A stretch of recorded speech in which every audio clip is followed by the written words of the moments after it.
City of Northglenn, Channel 8, keeping you informed of events in your community.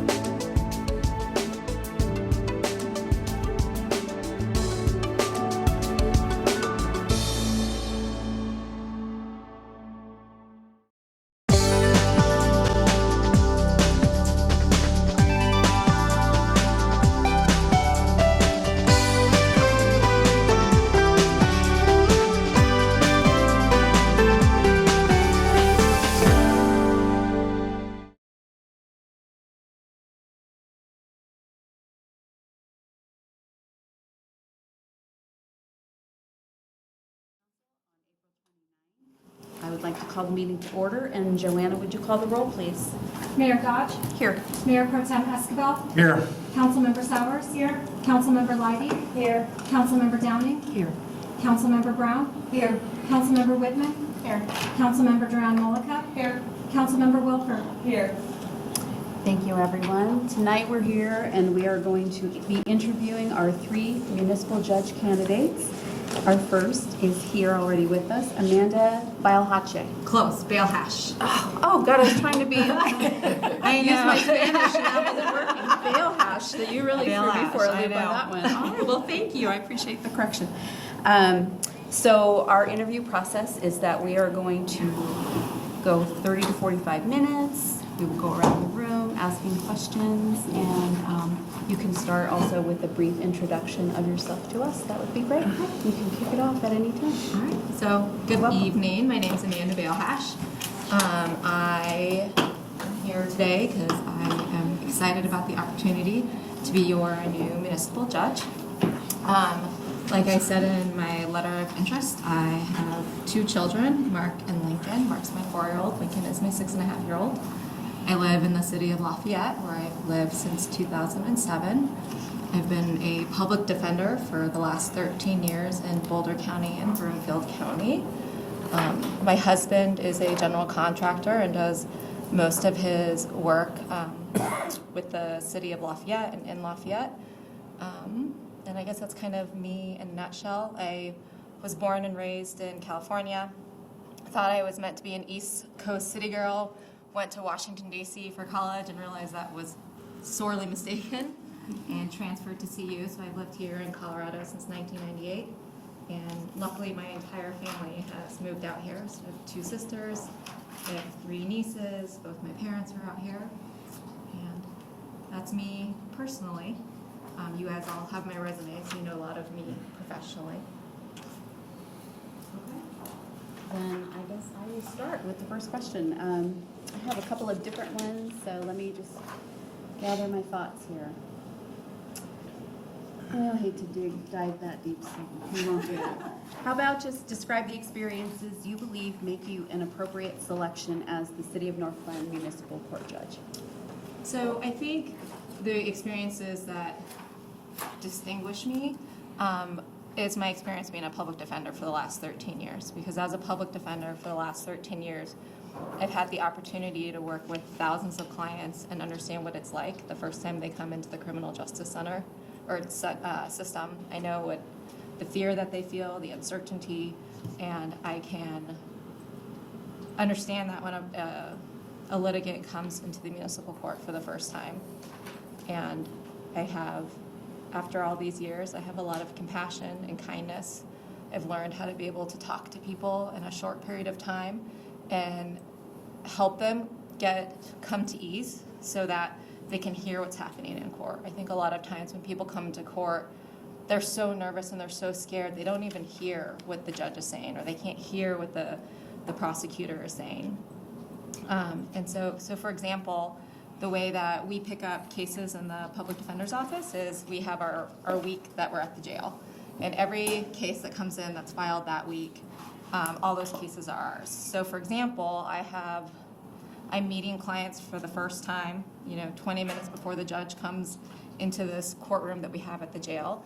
And I have to really keep control of that area of the courtroom with a bunch of guys that are in shackles and haven't taken showers and have all kinds of issues. But I've learned how to hear what they're saying in a short period of time and get them most of the time to calm down and be able to hear what the judge is saying. And so I think that experience is really what distinguishes me. Hello? I'm just wondering, can you tell me what you know about the city of Northglenn's courts? The courts? So I was able to, all the candidates were able to meet with Tammy and Judge McGid. And so that would really gave me the opportunity to understand what cases are coming before the court, the different summonses that are issued, the types of cases that are coming through. I was able to observe Judge Kurtz, I think it was 2 weeks ago, since she was taking over for Judge McGid, once Judge McGid got appointed. So I really have a sense of how the process moves. As I'm sure you all know, Tammy is amazing, and so she, walked us through the process. I was able to see the waiting room. I was able to see how cases are called.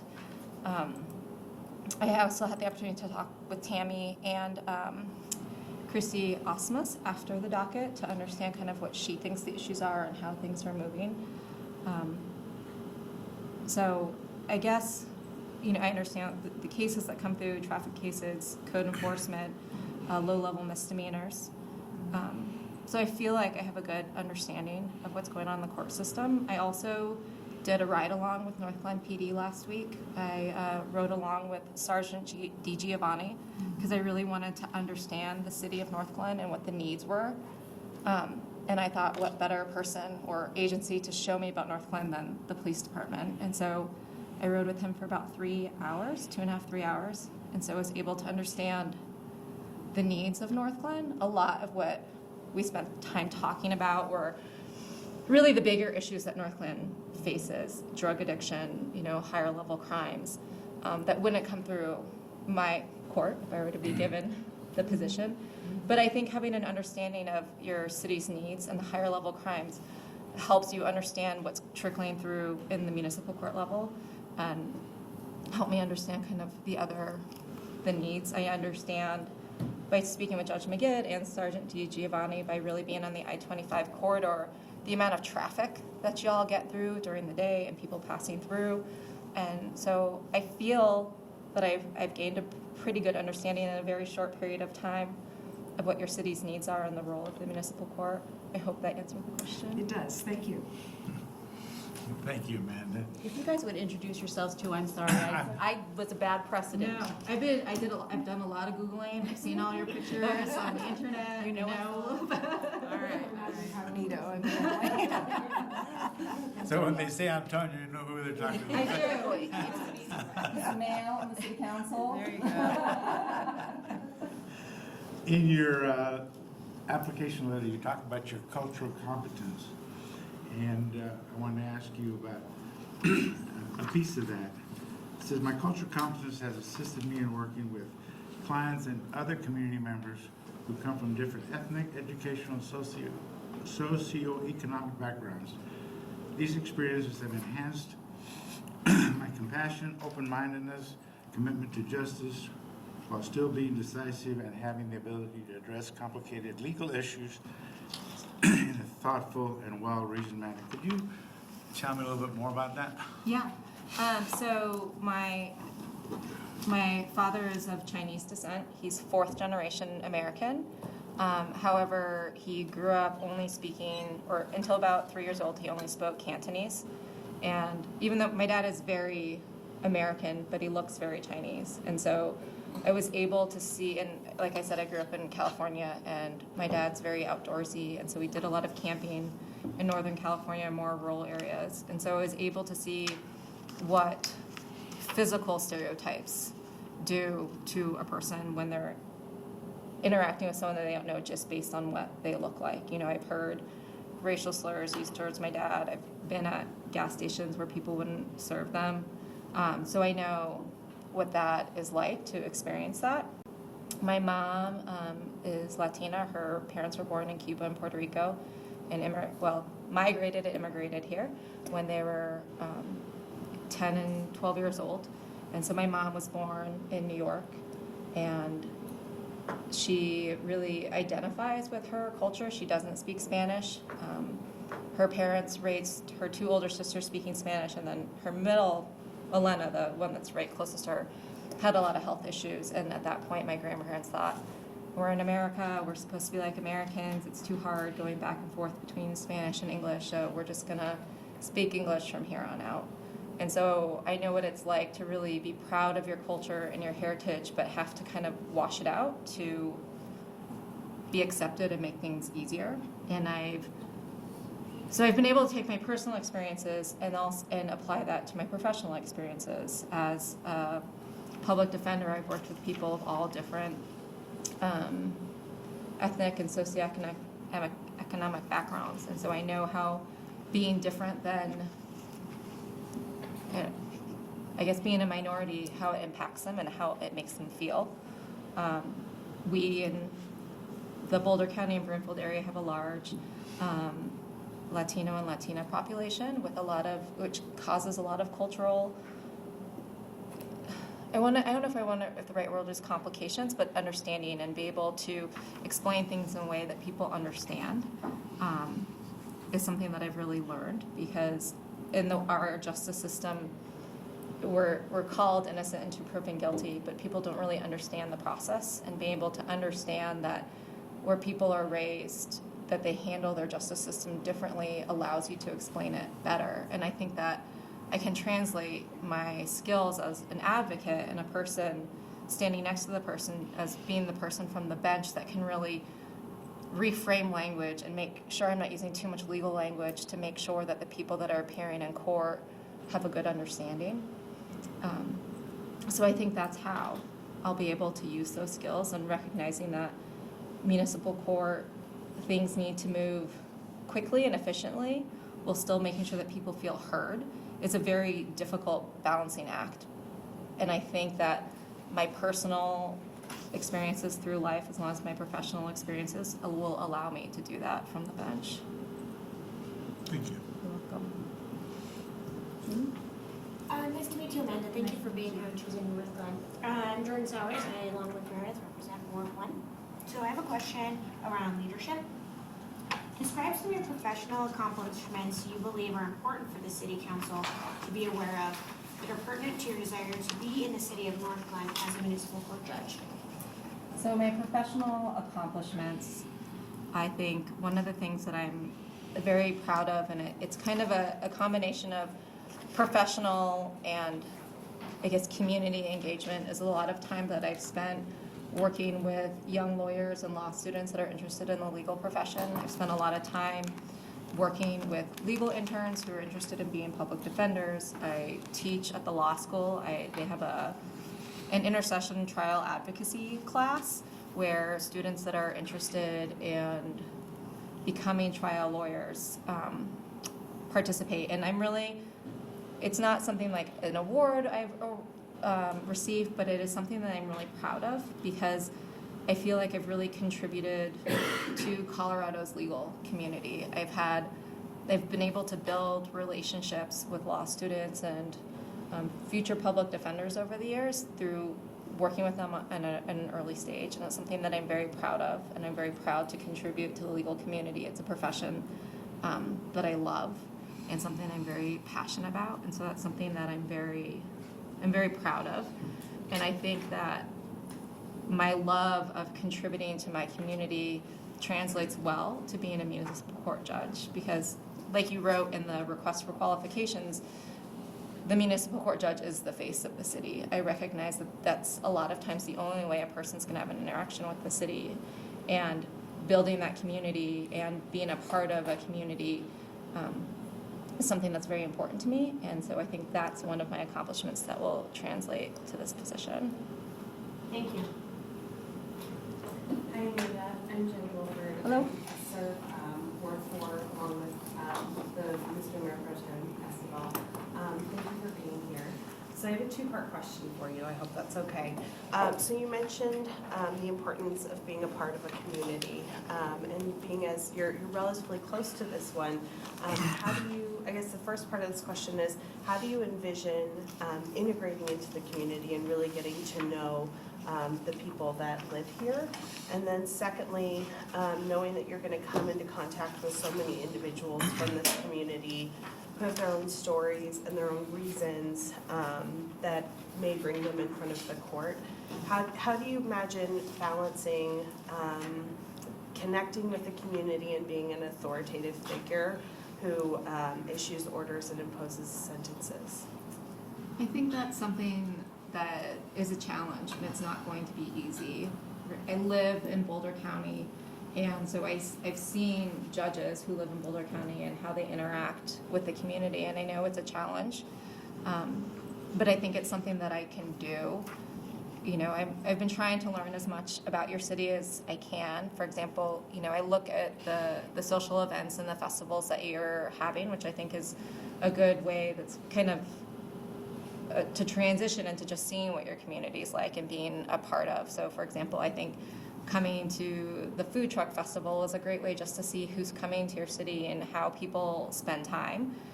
I think that's a nice way of spending time with the community. I don't have the ease that I have right now. You know, when I'm at the grocery store, I see clients and I can see how they're doing and I can hear about how they're doing. I'd like to think that the more time I spend in Northglenn, the more of my kind of daily life will start happening here. You know, stopping at the grocery store, or if I need to run an errand now, instead of happening in Boulder, it will happen here in Northglenn. And so kind of those daily interactions. And I think when a judge can remember a person that appeared on kind of that social level is really impactful. To be able to say, you know, hi, Mr.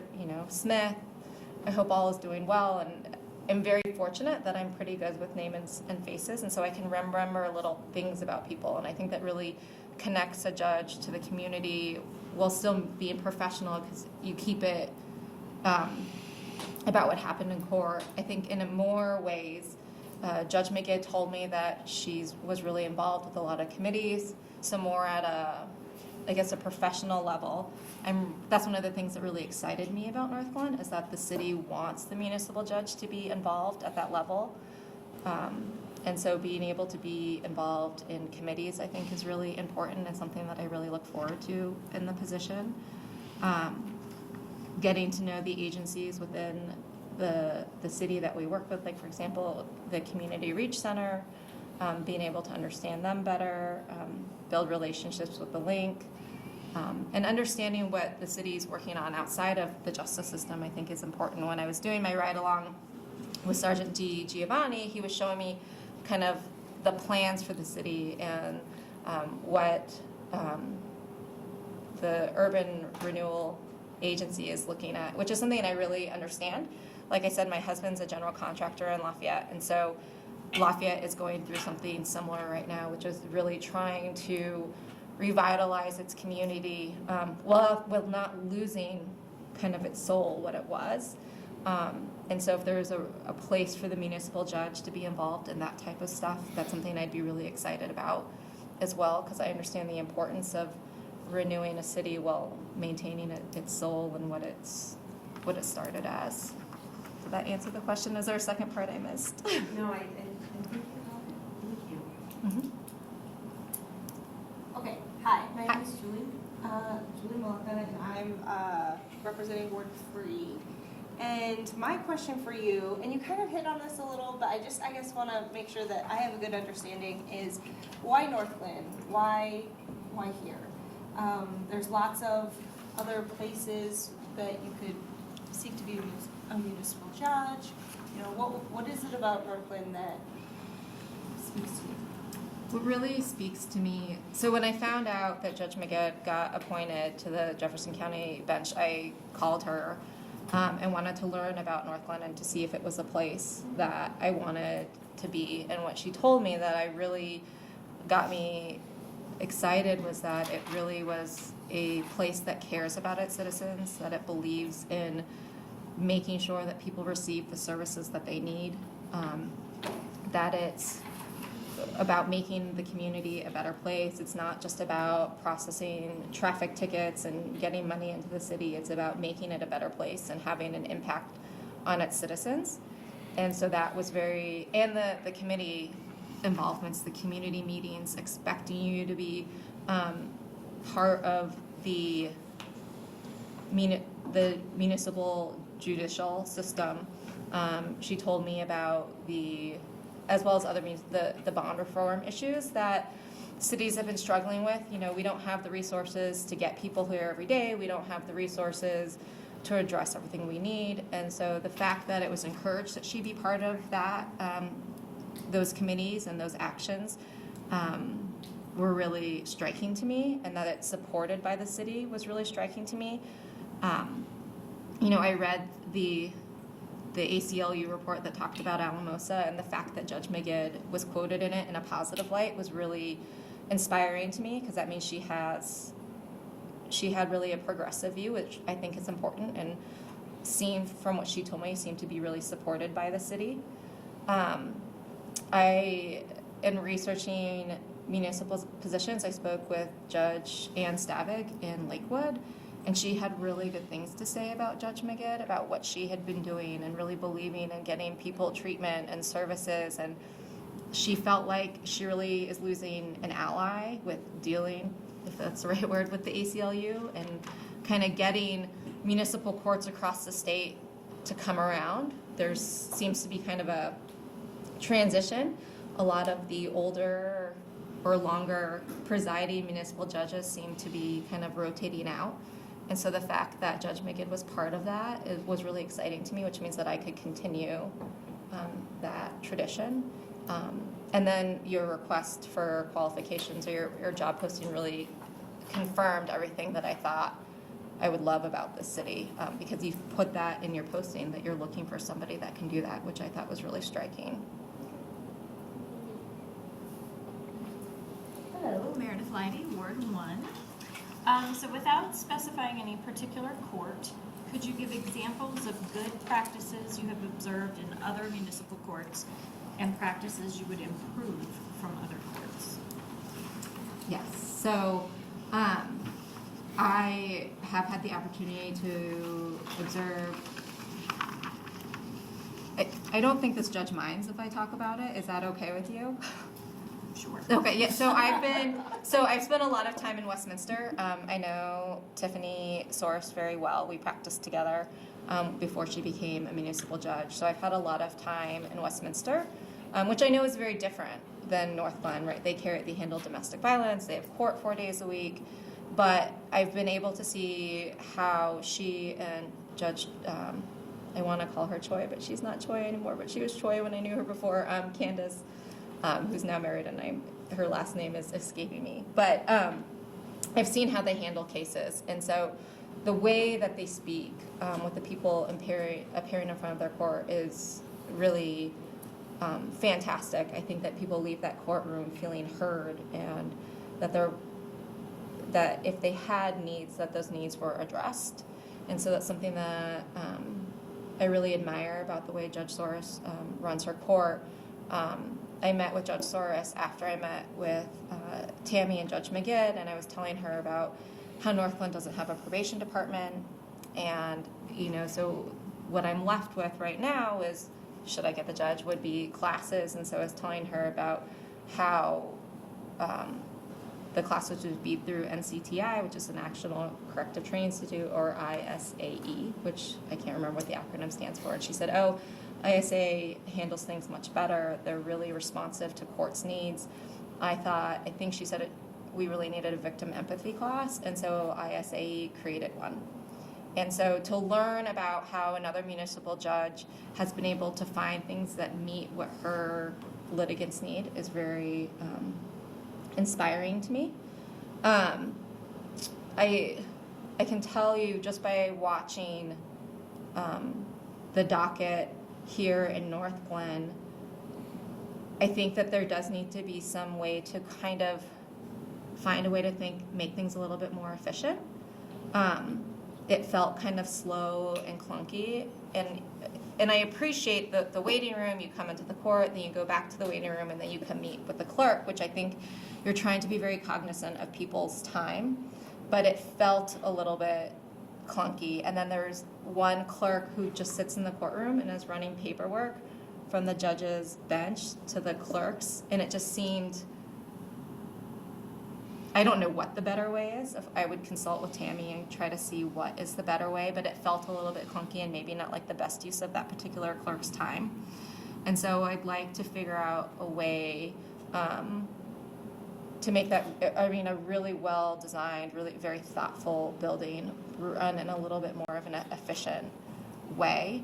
And I would also consult with Christy Asmus, if I'm saying her last name correctly, about that, because she seems to be she is a very experienced city prosecutor, and she practices in a lot of jurisdictions.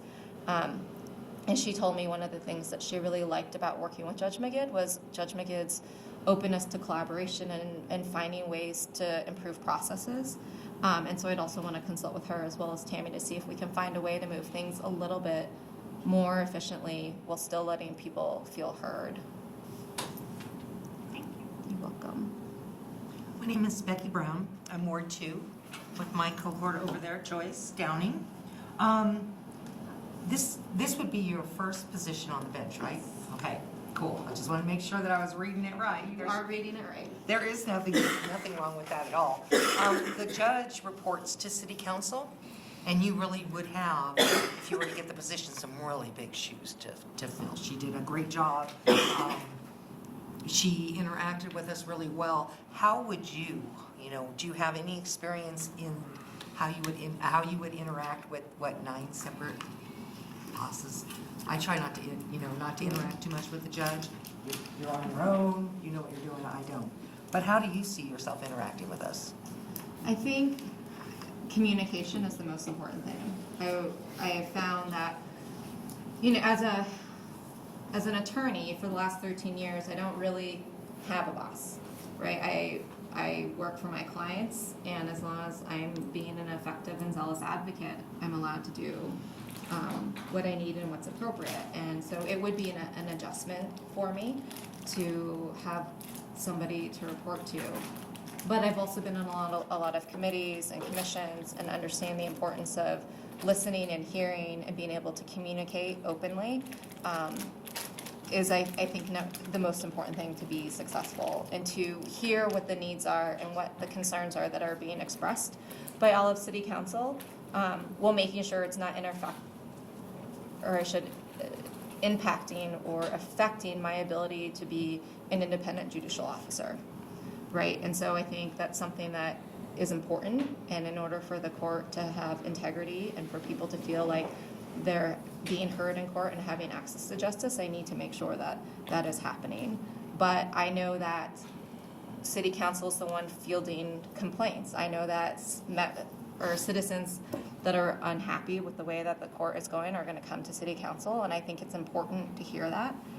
Being open-minded to changing things and addressing concerns is something that I value and respect and would expect from all the different City Council members. Right, thank you. You're welcome. I'm Marcy Whitman, Ward 3.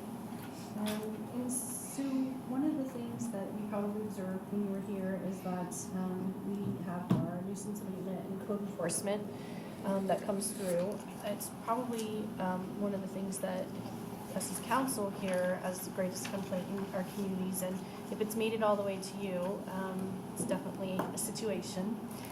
Tell me a little bit about how you feel coming into this as a new role, that you'll kind of bring yourself up to speed in understanding nuisance and code, and also understanding that, again, if it's made it to you, it's a big situation and needs to be handled. So as far as educating myself in that area of the law, that's something that is exciting to me, to be able to practice a different kind of law and to be able to understand it. So to read the ordinances and the codes is something that's exciting and something that I'll learn about. I'm also not afraid of saying I need help when I don't understand something, and I had the good fortune of actually working with Judge Magid as well before she became a municipal judge when she was a prosecutor. So I would have no problem calling her up and saying, hey, I have this issue I've never seen before. How did you handle it? What do you recommend? In my conversations with Judge Magid so far, she said, great, the goal is to get houses cleaned up, to get the city clean and safe so that people can enjoy living here. And that's what we're trying to figure out as a way for that to happen. I would imagine that's City Council's goal as well. And to be able to find a way to structure that, I think is something that's important.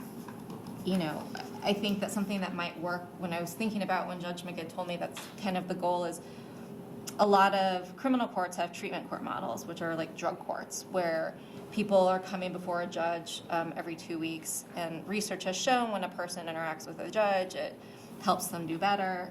And you're dealing with people who are alcoholics and addicts and have mental health issues, but I think that's something that can work at a municipal level with code as well.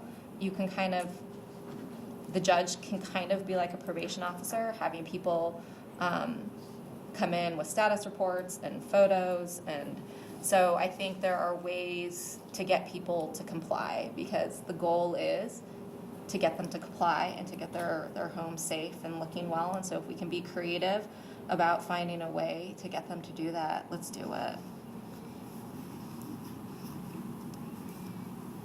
Okay. I'm wondering if you can describe a time when you had to follow through with, you had to support a legal position that maybe you had personal conflict with, and how you handle a situation like that. It happens all the time, because I'm a criminal defense attorney. Yes, it would, wouldn't it? And so, but there's a reason that we have laws, and there's a reason we have a constitution. And it's important that we enforce our laws and follow the laws. And so I think if your decision is supported by the law, whether you agree with it or not, that's what you need to do. And so there are often times where you might not agree with the law, but that's what we have the law for. And it's something that I'm very comfortable with, and something that I think is important, and something I do. I know it's a really short answer, and I don't really have a lot to elaborate on. If you want me to go further, I can. If you wanted to Yeah. name a case, and if you're not comfortable doing that, that's a good enough answer for me, so thank you. We do have a juvenile court or a probation department. I'm just wondering how you would interact with the probation department for the kiddos, and just what is your philosophy? So I think juveniles, right, the goal is to have juveniles be able to figure out what their issues are early on, so that they can stay out of the criminal justice system. And I think and Judge McGinn did tell me that there's a probation department for the juveniles, and Christy Osmus mentioned there's also a juvenile diversion program in the city, which I think is great. Is it gone? I'm sorry? So she said there was, yeah. Portion of probation. Okay. So I think it's really important to be able to get juveniles the services that they need. And I think it's really tricky right now, because what Christy explained to me, so research shows that the less contact and time that juveniles have in the criminal justice system, the less likely they are to recidivate. Because you don't want juveniles to be interacting with negative peer influence and be really exposed to the criminal justice system. However, with the new expungement law for municipal court, these juveniles' records are getting expunged really quickly, and so people might not know that they've had multiple contacts with the law. And so from Christy's perspective, what she said is putting juveniles on longer deferred sentences than normal is a way that she's kind of decided to address that issue, which I respect. I don't know if it's necessarily the best thing, because if a juvenile is still meeting with a probation officer on a monthly basis, is that continued contact having a negative impact on them? Maybe the solution is they do 6 months supervised and then 6 months unsupervised. Because I understand not wanting the juveniles to kind of rotate through the system. I think the link is a great resource. I think that the court having open communication with the probation department is important as well. But then again, even though the probation department comes under the wing of the judicial, you also want them to be separate entities, because you don't want, in order for our system to work, the separate entities need to be able to do what they think is best. And so keeping open communication lines, I think, is important in making sure that probation has the resources they need and the support that they need and is being utilized in an effective way is important.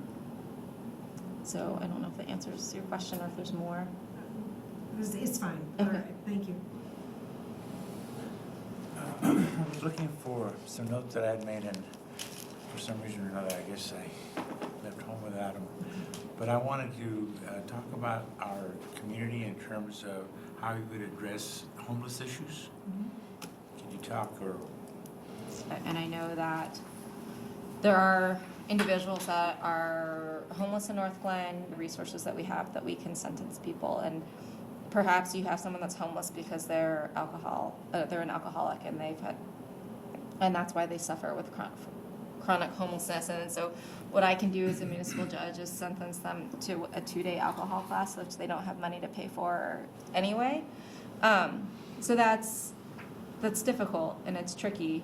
And so I think what I have found as a public defender is when you have people, if you can help them find stability, not necessarily by a roof over their head, but maybe by finding a way to make some money or have some basic stability, is a good starting place. Having people, change has to really want to come from within if it's something that they want to do, and to be able to communicate with them about that and maybe helping them find that if that's where they are.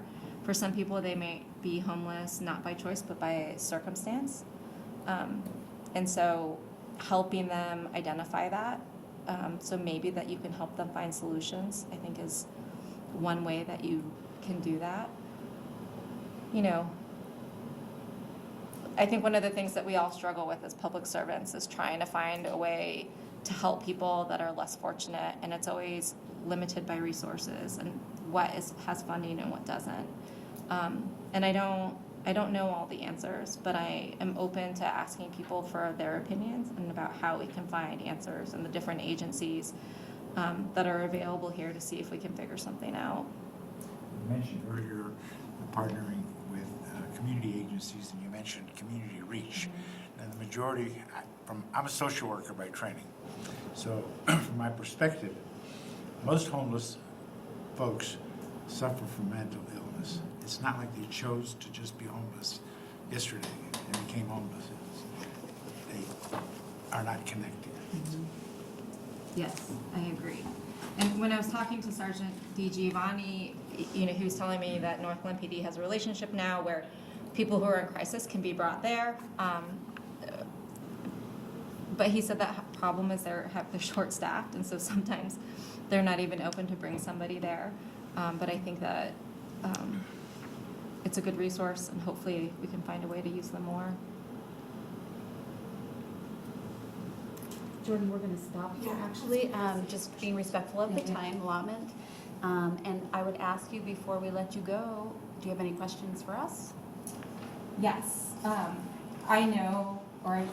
I got the feeling that Judge McGidd was very well respected and appreciated here. And I would like to know what made her a good judicial officer and why you have so much respect for her and what qualities you are hoping to find in your next judicial officer. I'll just start in that I think for a long time we were stuck in a very old, antiquated system, and when she was brought on board, she brought us, current. And we respected that. She's very progressive, obviously. She changed a lot of the systems in the court, and she worked with the staff, the municipal court staff, which is so important to me that she actually valued their opinion. And I think they have a mutual respect now, or, when she was here, that I admire. And her commitment to being involved in other outside, committees, that was huge too. So she just was very involved and well respected. Wherever I would go, somebody would say something about her. We were so lucky to have Judge McGidd. So you could see that the community respected her also. So I don't know if anybody else wants to add anything to that. So I can add just a bit. I enjoyed her communication skills and her openness with the council. So that was something we didn't have in the past. And it brought us more in line with what the court was doing. Yes, Marcy? I'll echo those two things, but along the lines with the communication, I think some of us that have been on council for a while came from like having no clue what was happening in the courts. We would get regular updates, and I think she was amazing at providing well-written outlines to give us some updates and would come and present those to us. I think certainly what I appreciated in those updates is I don't understand always the judicial system and things that are being changed, and she would give us just enough information to like know what the changes were and how she was implementing them. I think that was really helpful in understanding the need for the change and how she was implementing it, and how things were improving. So I agree, the communication style was just huge. Thank you. I think one of the biggest things for me was her investment in the community and trying to be a part. I think she went above and beyond to incorporate a lot of different programming or different opportunities for the youth to be involved and to view her in this role, which was crucial. And I think that you spoke to that about obviously your investment with law students. So I think for me, her respect in the city is being involved and attending our festivals and being actively engaged with the young families or the families that she represented in that capacity. So I really appreciated that of her, and I hope to see that continue in the next church. Lastly, I think she earned the respect. I think, when you involve yourself, you don't come into an organization respected other than by your paperwork. But as you live and grow in a community, you earn that respect from the community, and I think that's what she did. That's what made her, well, that's what made other people love her, is that they respected her. Okay, anyone else want to chime in? No? I think it's hard when you're only here one day a week, so we expect all this involvement out of you when you're not somebody who lives here and, eats and breathes it like we do. So Corinne just really made that step to make us look at her and go, wow, she really does care about the community and she is involved. So I think that spoke to all of us as council people. So, okay. We're going to wrap it up. Amanda, thank you so much for being with us tonight. Thank you We for appreciate having your me. time. And the council will see you on Thursday. Yes. Okay, on the bench. And then we'll make a decision by the end of May. You'll be notified by the end of May of our decision. So thank you very much for being here this evening. Thank you all for having me. It truly is an honor to be one of your candidates. Thank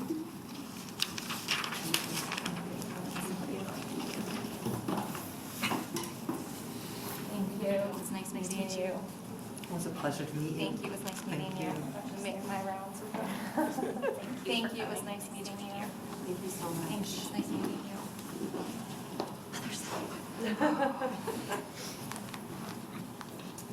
Thank you. It was really nice meeting you. Thank you. It was nice meeting you. Pleasure. Thank you. It was nice meeting you. Drive safely. See you Thursday.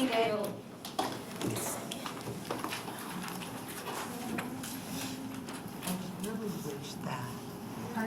I really wish that I didn't have to scorecard until after. You know what I mean? Because you're not. I don't have anything to compare her against right now. Really. I'm not even scoring. Okay. I'm just writing comments. I'm not really scoring. Okay. Yeah, it's kind of difficult. You're going to be tested on this, huh? Yeah. You have to turn in your You test do, booklet. you do. Hold on to it, Antoine.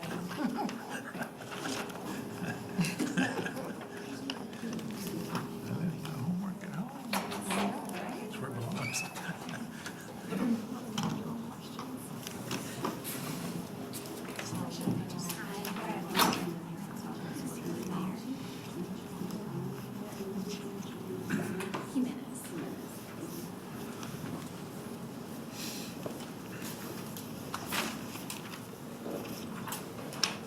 Welcome. We have our second municipal judge candidate this evening, and that is Lara Jimenez.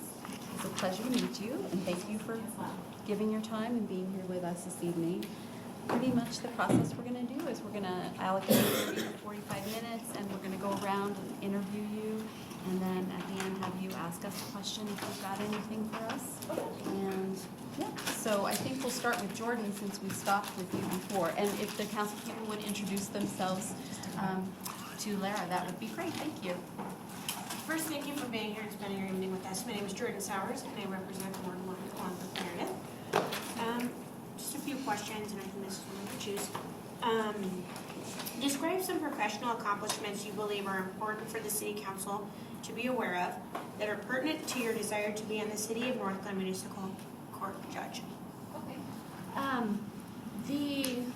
Probably the one that comes first to mind is more, I guess, an explanation of the ethical way I would go into handling my role as a municipal court judge.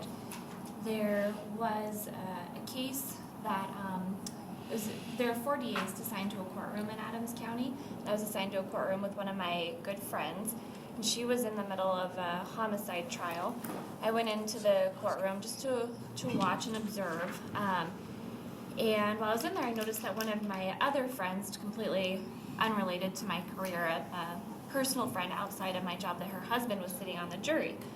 So when I noticed that, I was like, I'm gonna leave. I don't want there to be any issues.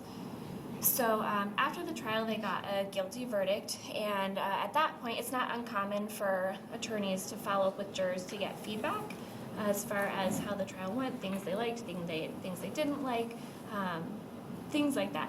And so my friend and my attorney friend and her co-counsel said, hey, will you reach out to your friend and see if her husband will talk to us? We're interested in hearing feedback. So I said, sure, no problem. And I sent her a text of the same, hey, would he be interested in talking to us? And she wrote back and said, oh my gosh, yes, he would love that. And, every night of the trial, he was home doing research on the computer. And if you don't know, as a trial attorney, jurors aren't allowed to look at any exterior information at all. They're given that advisement every day that they're not allowed to be looking at social media or looking on the news or anything like that. So when I got this text that he had been violating a pretty serious court order, it was horrible to get that text because it was probably the first time I can say that there's been a serious collision between my personal life and my career.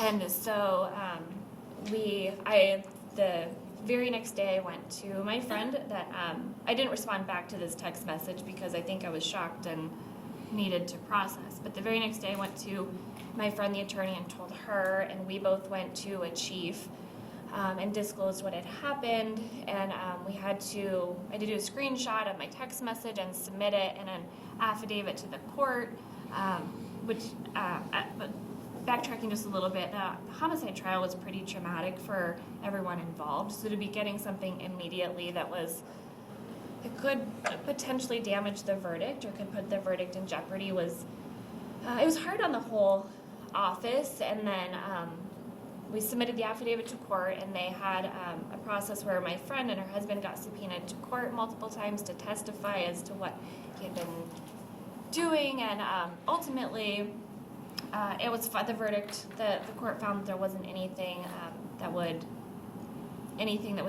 could have challenged the verdict, basically put the verdict at risk. So the outcome was fine. That was almost 2 years ago, and I haven't talked to that friend since because it's a little hard to explain to someone that doesn't work, in public service as far as I had to do that. I'm sorry you got subpoenaed to court, but I had no choice. So neither of us have reached out to the other. I think initially I was like, I don't even know what to say, so I didn't, and she didn't. I think she was mad that her and her husband had been subpoenaed twice, and they actually had to hire attorneys because they didn't know if there'd be issues on their end, and that was a really, really challenging thing for me. But to kind of full circle to answer your question, I think for me that's a professional accomplishment just that displays how seriously I take the commitment to be in public service. If the people in public service don't take that commitment seriously, then I think the whole system really really falls apart at that point if people serving in those positions don't take it seriously and give it the respect that it deserves. If the people serving don't respect the position, then it doesn't have any, then the weight is sort of lost, I guess, on the community. I want to interject really briefly. Lara, I feel bad because I should have had you just relax and introduce yourself and give us just a personal, introduction and a professional introduction. Yeah. Sure. Thank you. Yeah. Please. I can, well, I didn't sound relaxed. I feel like we started interrogating you immediately. I'm like, oh yeah, okay, forgot. So I grew up in the metro area, in the Littleton Centennial area, and I went on an academic and athletic scholarship to Adams State College in Alamosa, Colorado. It's a really small community. Had a great time there. After graduation, I obtained a degree in sociology and psychology there, or sociology with a minor in psychology. And then I went to the University of Colorado at Boulder after graduation for law school. I graduated in 2009, which was a fairly difficult time to be getting a job in the legal market at that time. The market was just very difficult, and so I wasn't able to find a job in the Denver market initially, but I was able to find a job in Alamosa, incidentally. So back where I'd gone to college, so it was a small community, but I had lived there, and I knew I could. It's like I can do that again. So I went to Alamosa, where I started my career as a prosecutor in the DA's office down there.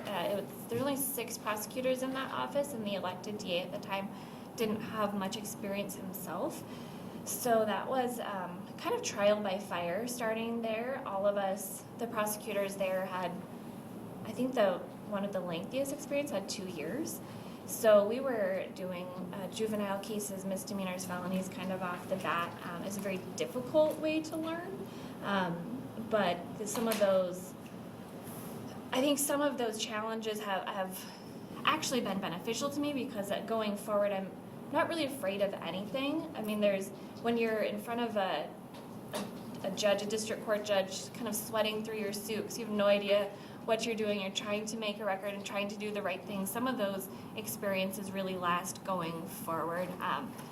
But after I spent 2.5 years in Alamosa, I met my husband in Alamosa. He's a police officer, so we met in court in Alamosa.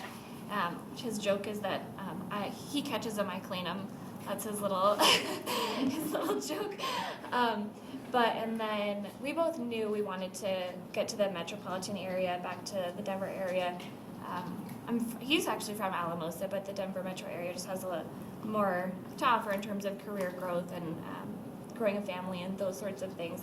So in 2013, we moved back he got a job with Thornton PD, and I got a job in the 17th, and we've been in Adams County ever since. Thank you for that. Appreciate it. Okay, Jenny. Hi, thank Hi. you so much for being here. Thank you for having me. I'm Jenny Wilford, and I represent Ward 4, along with Mr. We're approaching Mr. who will meet shortly. So being involved with the community is something that's, having our municipal judge involved with our community, we get to know the folks who live here is really important to us. And so I'm curious, 2-part question. 1, how do you plan to become a part of this community? And then 2, knowing that you're going to come into contact with individuals from the community who have their own stories and their own reasons that bring them before the court. How do you envision balancing connecting with the community with needing to be an authoritative figure who issues orders and imposes sentences? So the first question is how do I anticipate becoming a part of the community? Mm-hmm. I guess as a initial point, I don't live in Northglenn, but I feel like I'm already a part of of the community. When we first moved here back to Adams County, it was off of 128th and Holly, which I know is Thornton, but there's such a fine line kind of there, especially in this area. So we would come to Northglenn anyway. I think also growing up, going back further, this is still my community too. I have friends that went to Northglenn High School. My high school played Northglenn High School, and various athletics. I played soccer, and so we would we came and played sort of all over the metro area. But, and even still, I know I take my kids to, we like doing festivals in the community, so we come and we do, you know, the food truck festival. I don't know if there's still the carnival that used to be out behind the rec center, but we still come and do the, we do community involvement, I guess, anyway. So as a municipal court judge, I would expect my involvement to just increase in that regard, as far as more participation in the events that are put on. You know, speak ideally at perhaps elementary or middle school or high school events where there's career events or just general, perhaps speaking at a civics class, things like that. So that's how I feel like I would kind of more assimilate and be more seen in the community, I guess, is to increase that involvement. And then the second part of your question was, how do you balance involvement in the community with the role? Is that sort of, I can appreciate that would probably be challenging at times. And I guess I can reference that in the sense, when I was working as a DA in Alamos, it's a small community, so it was common to see people who I prosecuted sort of everywhere throughout the community. And even I remember my very first DUI trial, I lost, and then we went to the movie theater that night, and the defendant was in line behind us.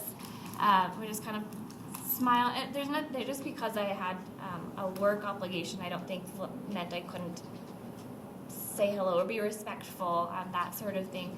So as far as balancing in a judicial position, I think it's more a matter of how you treat people. If you treat people with respect and make them feel heard, I think that's sort of a baseline that everybody can appreciate. It's just being respected, feeling heard, feeling as though really I'm a part of their community, just serving in a different role than they are. Hi, my name is Julie Mollica, and I represent Ward 3. My question for you is, why Northglenn? Why this particular city to be a municipal? So and that goes back to my other response a little bit. I don't know if it's growing up, if the Denver metropolitan area was different than it is now. I mean, obviously it is. The metro area has grown significantly, but I don't view it as different communities than my own. This is my community. This is where my kids and I come to play, so to speak, or to go to festivals or to shop, things like that. So this is a part of my community. This is a part of where I'm raising my kids. You know, like I said, my husband works in Thornton, which is really just a few blocks over. I have at the DA's office in the 17th. We work Northglenn is in the 17th, and I've worked sort of extensively with a lot of the cases here, law enforcement here. Most of the officers I've worked with have a great reputation. Northglenn Police Department as a whole has a great reputation. So I think there's a foundation there that I'm already proud of, that would be an honor to serve just in a different capacity.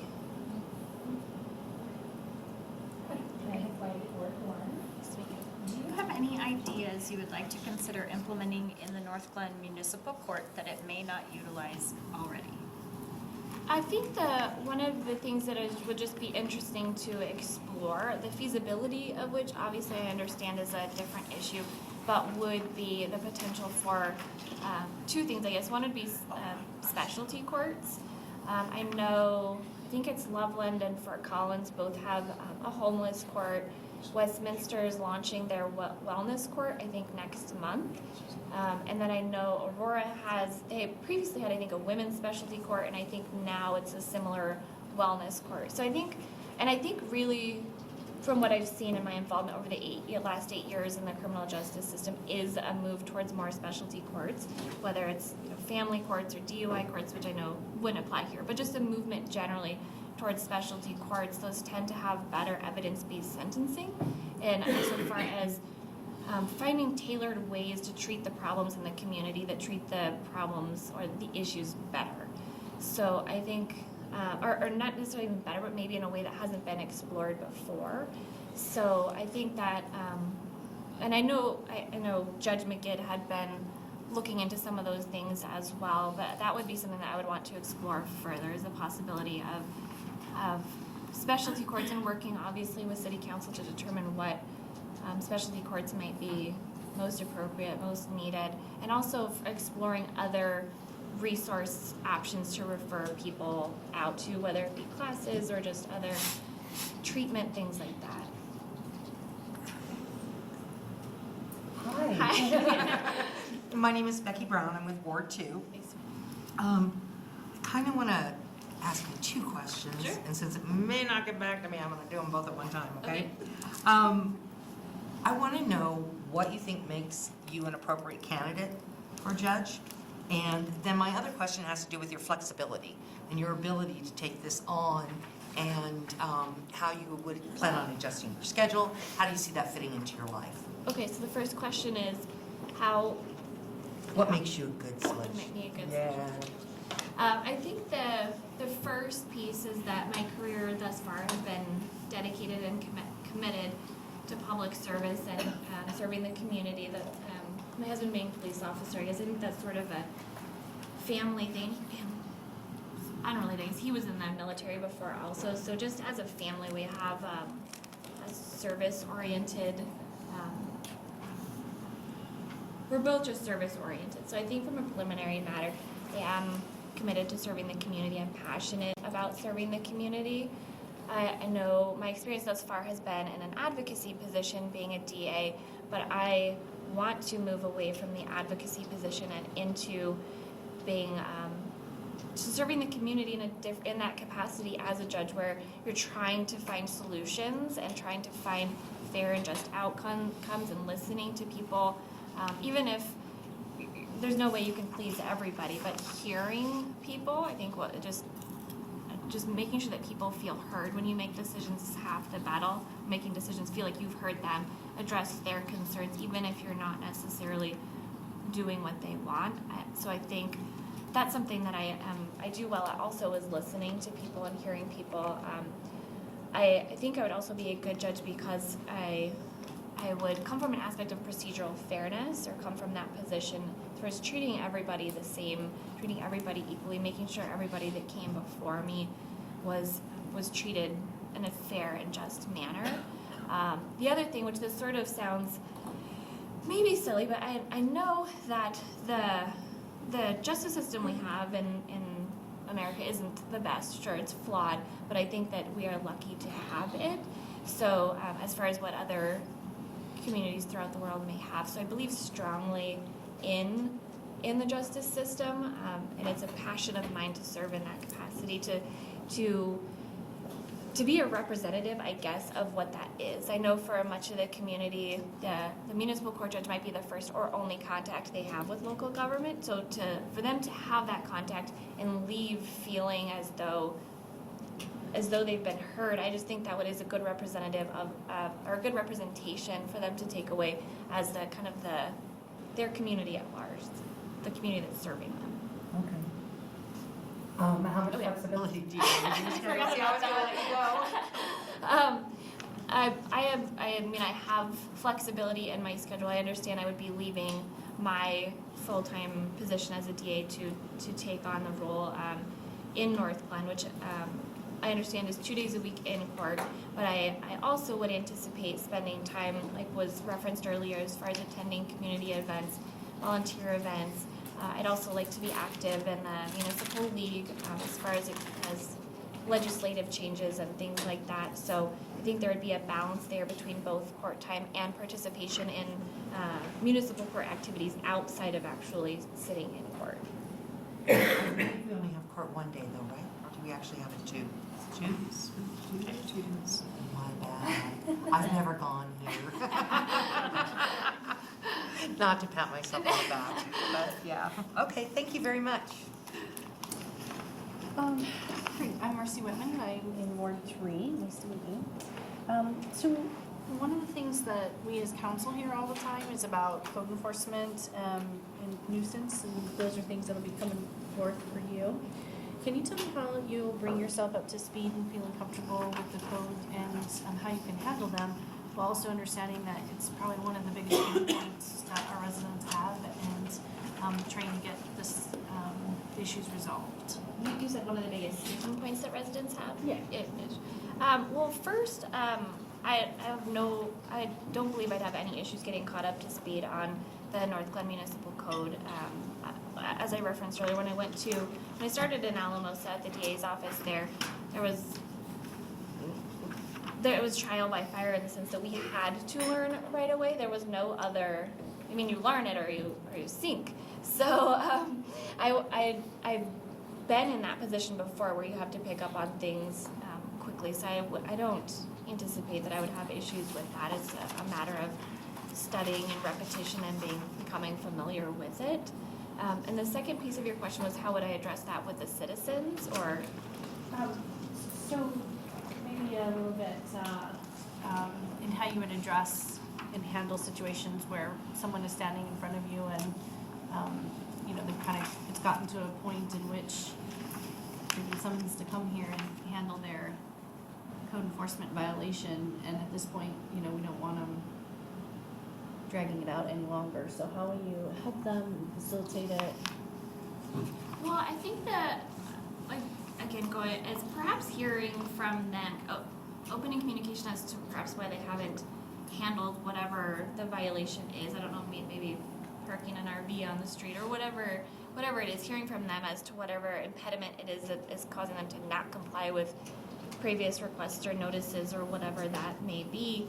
And then from there, I think hearing them and then referencing it from tying in some way for why it's important for them to comply, as far as I don't know if I'm making sense, because what I'm thinking of is someone who's upset about speeding in a school zone, which I know isn't a code violation, but connecting with them on that instance, as far as that's important, because it's really important to keep the kids safe. The kids are walking across the street. I understand that you don't like that, fine, but tying it in so that they can see why it's important to the community to enforce that. So I would try and use the same thing, I suppose, with whatever the code violation was, and communicate with them why it's important to comply, and then I suppose assess a fine from there if it's appropriate, or if there's a class to refer them to that's appropriate, or figure out some sanction perhaps that's appropriate for the given offense. Can you describe a situation when you've had to support a legal position that you may have been in conflict with personally, and how you handle a situation like that? Yeah, I don't know that I can honestly say I've ever been put in that position, that there's a legal position that I disagree with, that I personally disagreed with, that professionally I had to enforce. I can't say I've ever been put in that position. The closest thing I guess I can reference is there was a case filed in my office that was a sex assault that myself and another attorney were tasked with, and we went through it, and ultimately we didn't believe that it had happened, and so based on our ethical duty that we're tasked as prosecutors, we didn't feel like we could go forward with that offense. And even if we went forward to trial, the potential of a guilty plea carries significant consequences for a defendant who we just didn't believe we could prove the case beyond a reasonable doubt. So we went to supervisors and staff did, and they were in agreement. So that's not really answering your question, but that's probably the closest that it's come. But it was something that we staffed as an office, and it was nobody ever disagreed, I guess, that was, as an office, we agreed that it wasn't something that we could continue to pursue. I think your answer is great because it shows that you believe in upholding the law. So Yeah.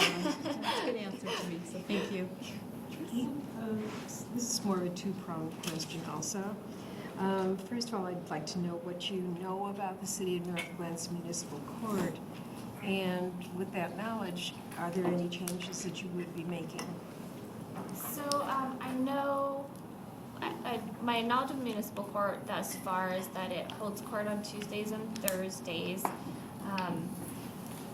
There's a significant number of pro se parties that come through. My understanding is that there is alternate defense counsel or a public defender who comes in one day a month, and so individuals who do qualify for the public defender would come on those days. And my understanding is that they also represent in custody defendants.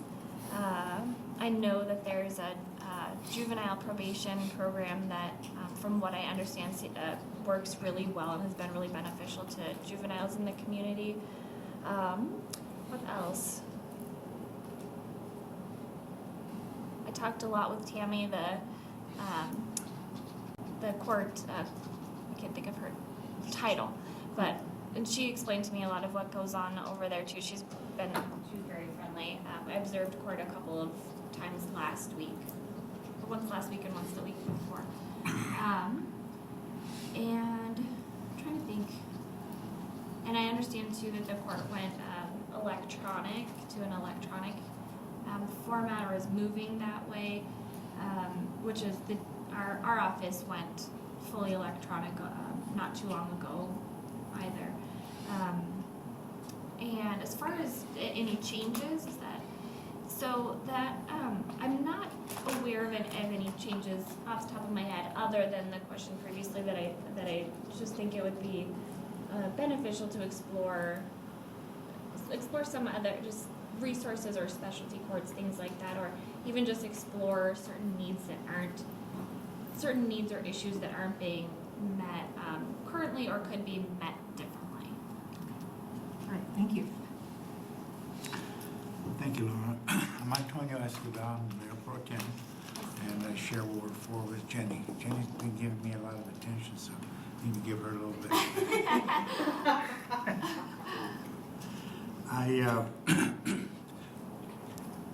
I'm going to deviate from the questions that were provided. I want to talk about the statement of interest in this position that you wrote. And you talked about fostering relationship with local service providers, and the city is facing significant issues, as you understood them, and complications to a significant homeless population. Could you talk about that and what your views are around that? Sure. So I actually have it, if I can reference that also, just to. So as far as referencing or fostering relationships with local service providers, that's more in terms of perhaps fostering relationships with community reach or other, I'm not sure, that's of other resources in the area that could be, that I could coordinate with, as far as, specifically referencing that with a homeless population, as far as being able to refer them out to a place that does bus vouchers or something like that, just having that connection. My understanding right now is that Judge McGitt occasionally would have people, as their sentence, they would have to go check in at Community Reach and come back and provide proof that they had checked in there. So to the extent that it's possible to establish further, encourage, I guess, ongoing relationships with anything that Judge McGitt had already facilitated, like to reestablish those and connect and continue those relationships, but also research and determine if there are any other resources available in the area to refer people to. Perhaps it'd be checking in with a career services placement, or if there's various opportunities for, along similar vein for juveniles to check in with career services or career exploratory type of program, things like that, just to see if there's other things out there that would be beneficial, both to the community and to the individual who's coming into court. Referencing the homeless population specifically, that is something that Judge McGitt had told me was an issue, but my husband, being a police officer in Thornton, has also told me that. I believe that one of the main RTD areas is in Northglenn, and so he had even mentioned something that sometimes the Thornton officers would bring the homeless people in their area to the RTD bus stop to ostensibly get to Denver, but that wasn't happening, so that kind of just moves the problem a community, or not, just moves it a couple blocks over. So that is part of what I think would be interesting if that is in fact something that wasn't that City Council viewed as something that there could be more resources brought in for that to explore that more, whether that's in the form of a homeless court or wellness court or not. I would obviously have to research that further, but I do know that the homeless court in Loveland is sort of fully functional. And, my understanding works extremely well. As they've managed to obtain vouchers for some sort of treatment programs. They do vouchers for an RTD pass, vouchers for UAs, things like that, outside of what would be funded from City Council. My understanding is that they're funded entirely independently, or maybe not entirely, but a significant portion of that is something that has been funded by outside resources. So just to explore that further, to see if there are needs that could be met in a different way.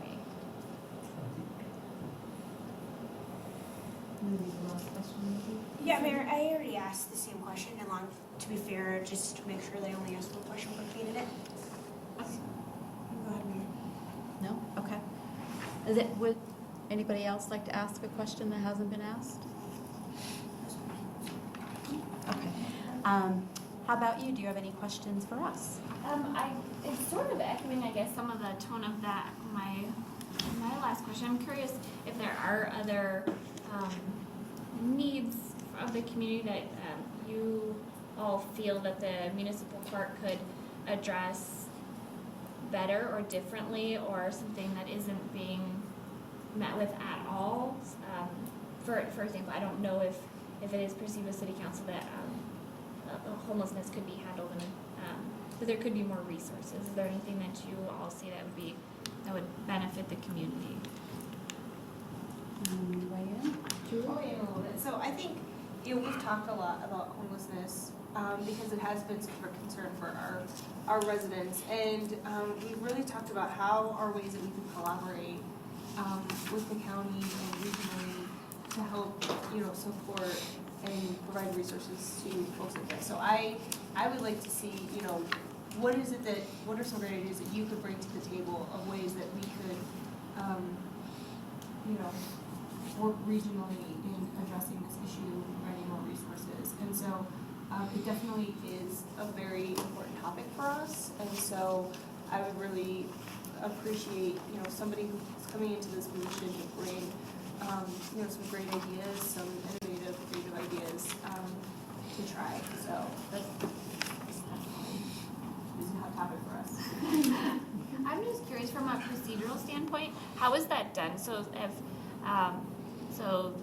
say I was appointed and I went to Loveland and Fort Collins and got ideas, would then I just request a meeting with City Council to discuss? We would love that. Yes, The more that you that would come be in great. to tell us what you're interested in doing, that would be great. You're welcome anytime. So yes. Yeah. I love communication. Me too. Anybody else have anything? No? Lara, thank you very much for coming this evening. We really appreciate it. And we will get back to you by the end of May. Are you going to be here on Thursday for the Yes. bench? Okay, so we'll see you on the bench on Thursday then. Okay. Good luck. Thanks. Yeah, I'm not nervous for that at all.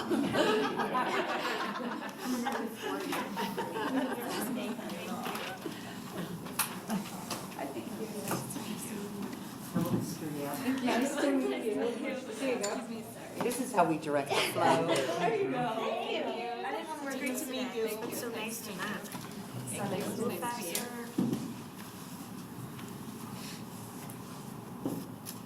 Thank you. Nice to meet you. Pleasure to meet you. Thank you. Nice to meet you. Nice to meet you too. I'll shake your hand again.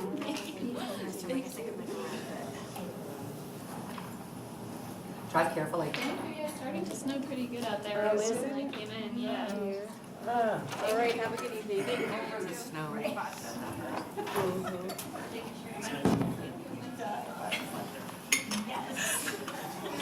Are we recording in between, or do we go off and then we go back online? Did we what?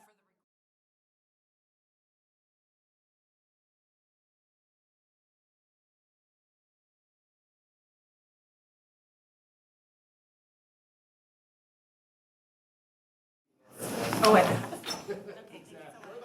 Hi, how are you? See you again. Good to see you too. Have the seat of honor.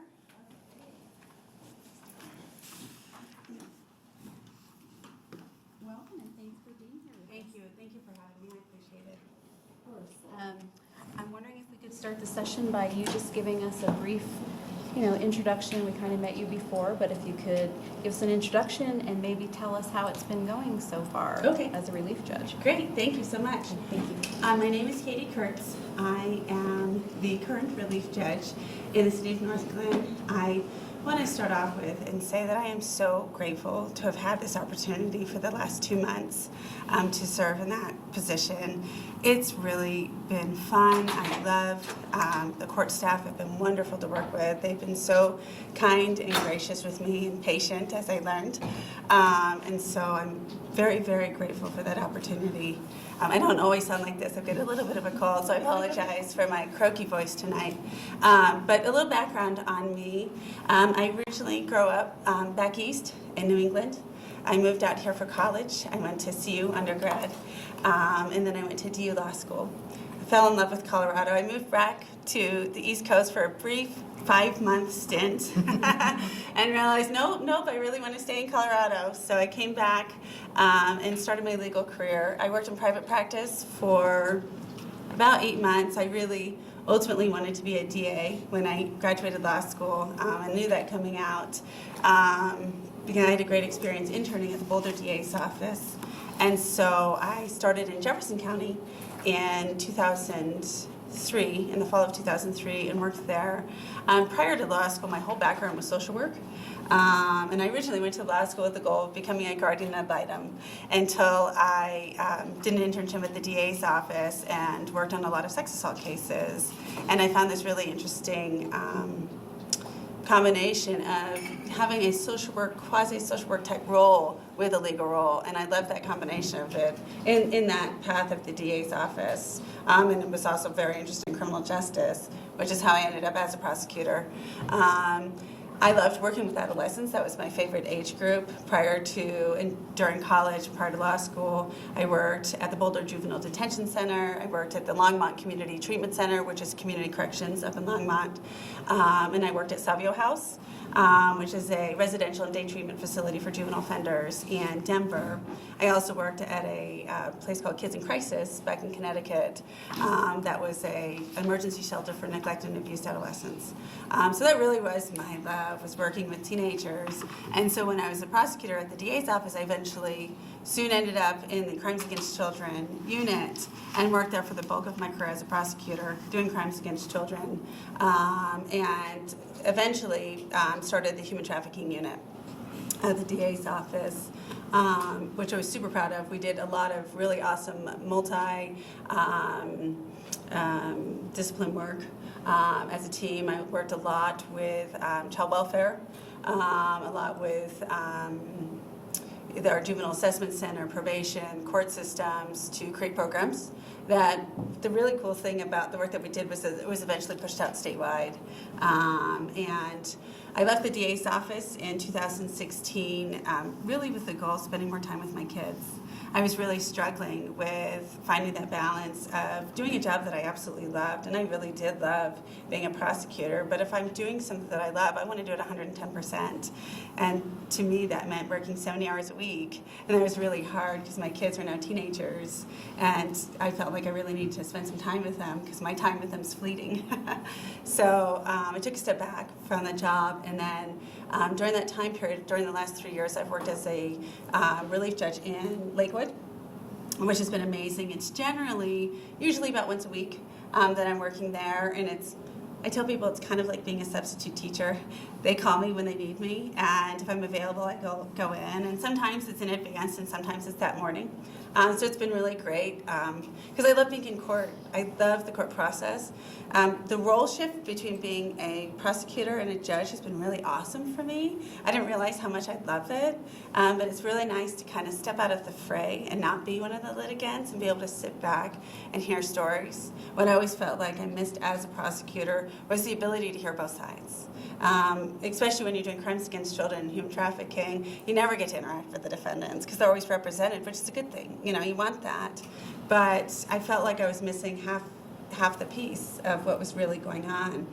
So I think as a judge, especially in municipal court, 99% of the people the citizens who are coming to the court are representing themselves, you know, and so you really get to hear people's stories about how they got to where they are now.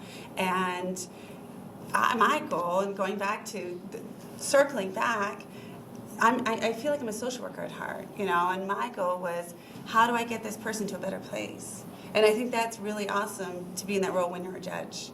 I want to hear your story. I want to hear what's going on with you, and how can we get you to a better place so whatever got you here doesn't happen again. You know, obviously you can't do that in every case, because some cases, you know, you don't need to on a speeding case.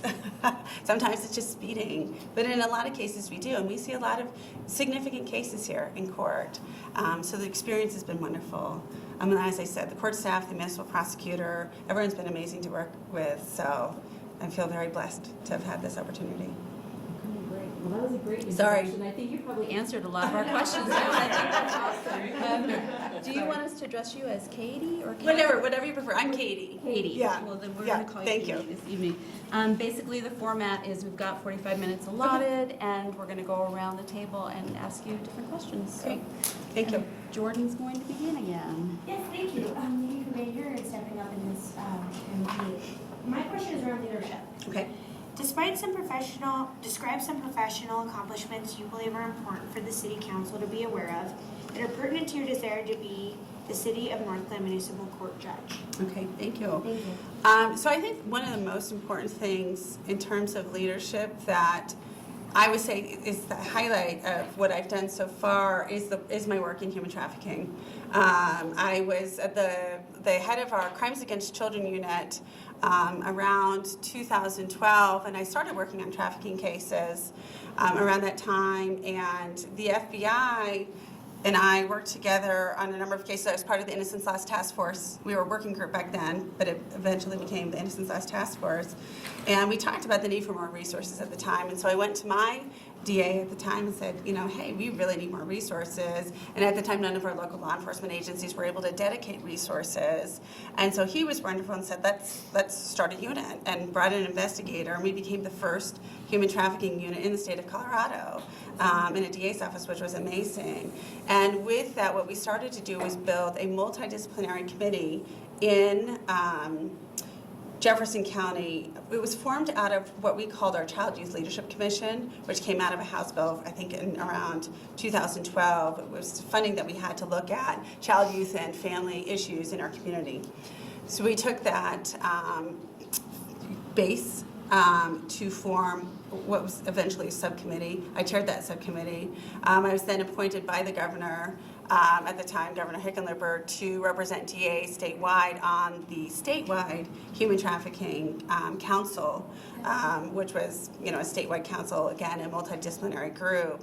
But a lot of the work that we ended up doing, both actually in Jefferson County and Adams County, in terms of creating a identification tool, high-risk victim identification tool, and creating, we wrote a bunch of laws. We revised the criminal provisions. We, in 2015, wrote 2 child welfare-based laws so that child welfare could open up the doors to trafficking victims, because prior to that, child welfare could only address intrafamilial abuse.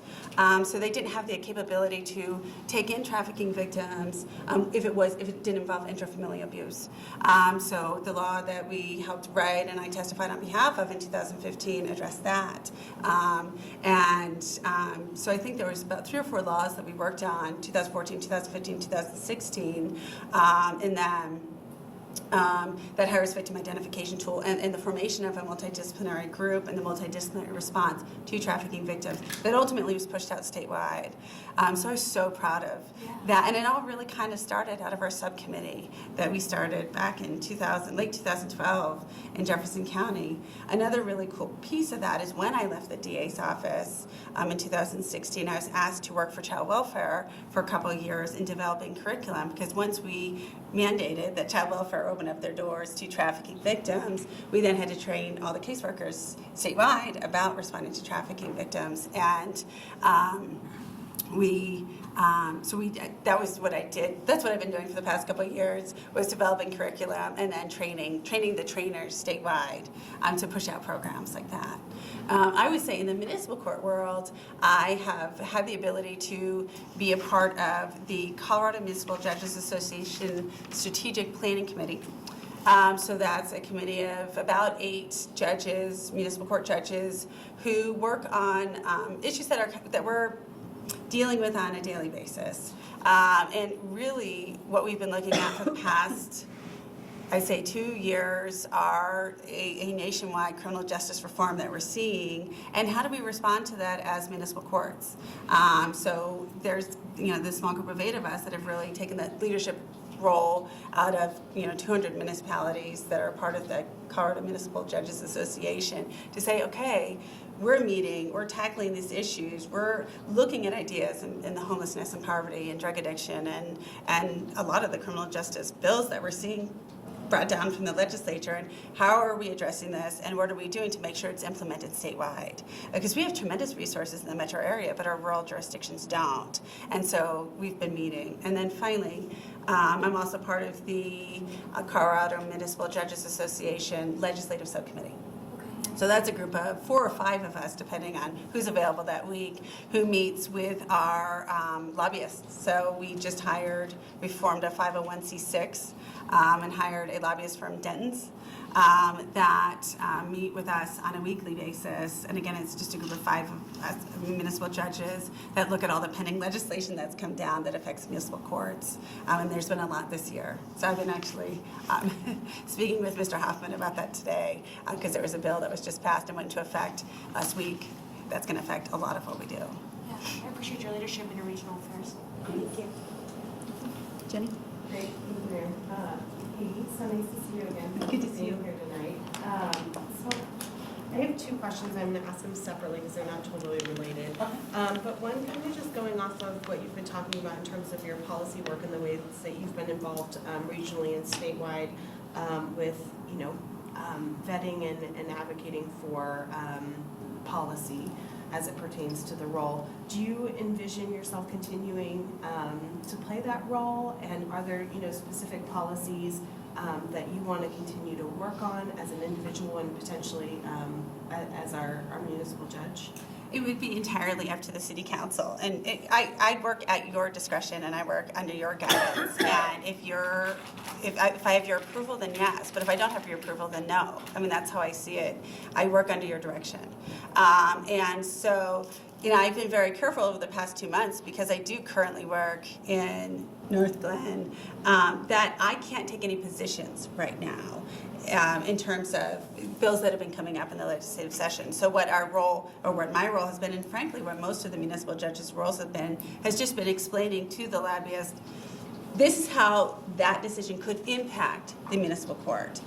One of the big things that we've been talking about is is House Bill 191225. So it's really looking at pretrial release and monetary bonds. And so we have not taken a position. We've said, if this happens, this is how it could affect us, and this is how we would see the ramifications. But the municipal judges as a whole can't take a position, because we can't get all 220 some odd municipalities to agree on that position. So it's more of a educating the lobbyist in terms of, this is how that decision would affect us. But as I said, circling back, I work under your direction, and if you say I don't want you to take a position, then that's my direction.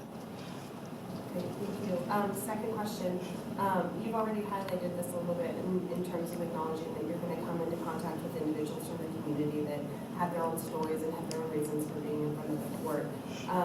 How do you anticipate balancing, the need to become more a part of the community with being an authority figure who has to issue orders and impose sentences? So I take that very seriously.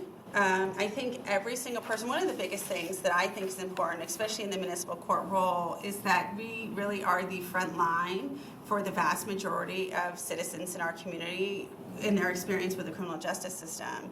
You know, most people don't ever step into state court or district court. If at all they have any interaction with court, it's through the municipal court. And so it's incredibly important that they are always treated with dignity and respect, first and foremost. And I think it's about customer service, that they walk in, that they have the opportunity to be heard, that they're treated with fairness and kindness and patience and respect, but also understanding that ultimately I have to make decisions. I think a very large part of the experience that they want in court is to be heard. At its most basic, people just want to be heard, and they want to be treated with kindness. And I think you can do that while also making decisions that sometimes can be hard. I think when people walk out of my courtroom, my goal is they may not have things work out the way they want. You know, they may not get their speeding case dismissed. But if they had the opportunity to be heard, they walk out that door feeling good about the process. And that's the most important thing to me, is they feel good about the process. Thank you. Sorry, I'm going to start drinking some water. My name is Julie Mollica, and I represent Ward 3. I wanted to ask you, do you have any ideas that you would like to consider implementing in our court that you may not utilize today? I don't have any broad sweeping changes at all. Ms. Sutton and I have sat down and talked about little things that we'd like to do, and it's very minor. Do we do warrants on no proof of insurance or no proof of insurance in careless driving? Very minor things.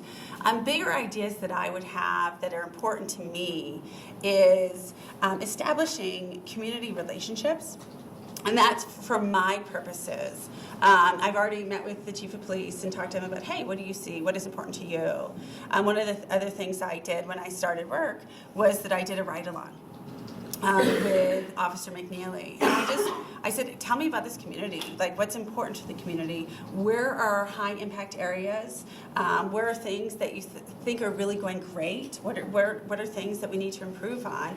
What do you see as the role of municipal court? And as an officer, why do you decide to file certain cases into municipal court, and why would you file others into state court? And what could we do better? So those are some of the ideas. Some of the other things that I would like to do that I've always thought were really important is establishing relationships more broadly in the community. I spoke with David Juarez, who's the Commerce City Municipal Court Judge, and he talked about meeting recently with a homeless navigator. I do recognize, I'm up here on a weekly basis, notwithstanding, because I've got a standing weekly doctor's appointment up here. And I do know that we've got a homeless population here, and I think it's really important. I would like to learn more about and to make those connections and build those relationships to see from a municipal court perspective, what could we do better? I'd also like to set up a meeting with the representatives at the link.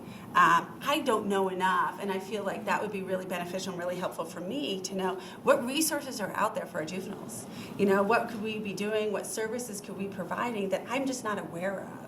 So it's not changes within the court, but more broadly relationship building with our already existing resources so that I know what's available out there, what can we build on, what sort of things can we be bringing into court that we already have. There's so many great things here in this community, and I just want to know how we can build upon that and make it even better.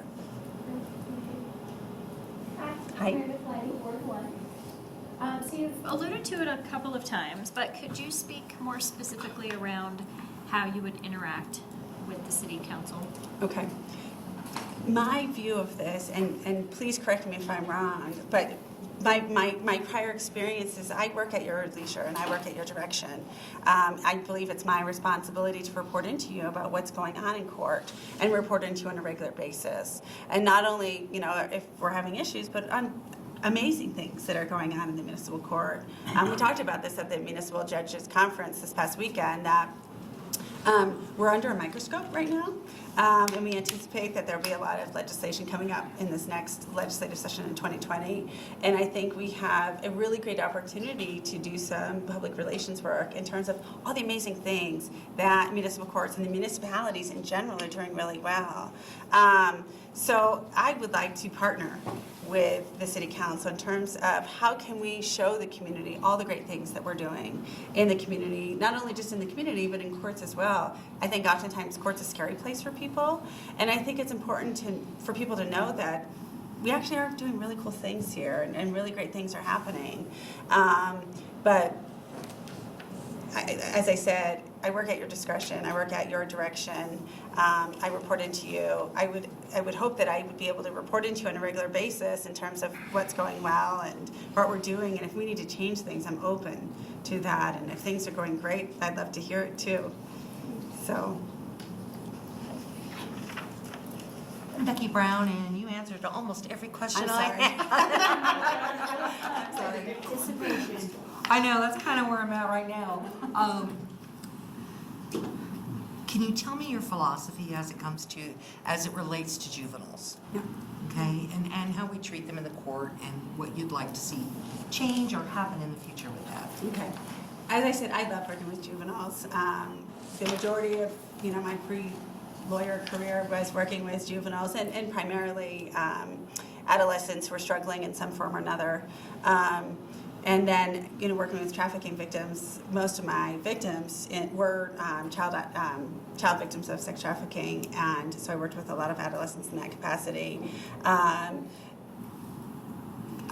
think it's important to note that I am on the board of directors for a nonprofit that looks at teen suicide. And teen suicide prevention, and that's been really important to me because I have a kid who struggles with anxiety, and so